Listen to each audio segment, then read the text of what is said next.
Elhamdülillahil latif, affı keremi bol sensin. Bağışlamayı seversin, affet bağışla bizleri. Biz günahkar kullarınız, Kerim Rahim Rabbimizsin. Rahmetinle kuşat bizi, bırakma bizlere bizi. Biz günahkar kullarınız, Kerim Rahim Rabbimizsin. Rahmetinle kuşat bizi, bırakma bizlere bizi.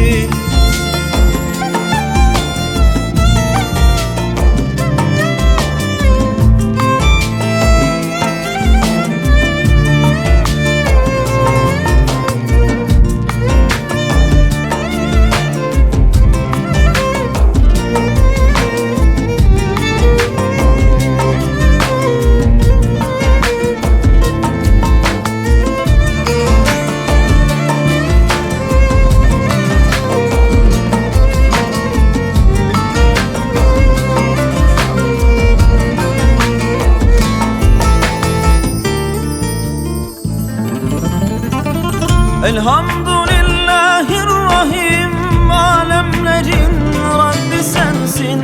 Kullarına merhametli, Rahman da sen, Rahim sensin.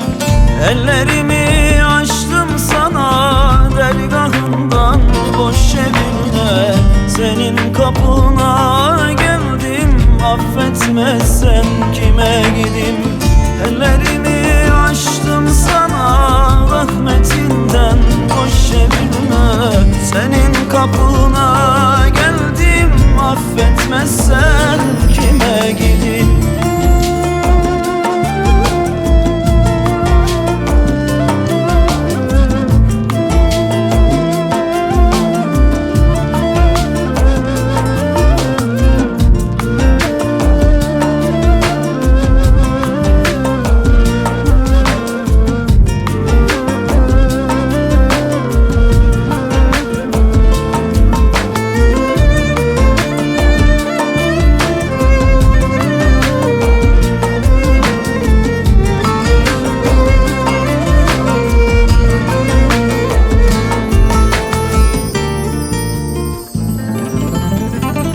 Elhamdülillahil vedud, aşk da sensin, muhabbetsin.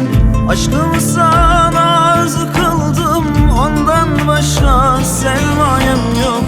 İsmi pakin zikrolunca titrer bütün zerrelerim. Muhabbete talip oldum, aşkına layık kıl beni. İsmi pakin zikrolunca titrer bütün zerrelerim. Muhabbete talip oldum, aşkına layık kıl.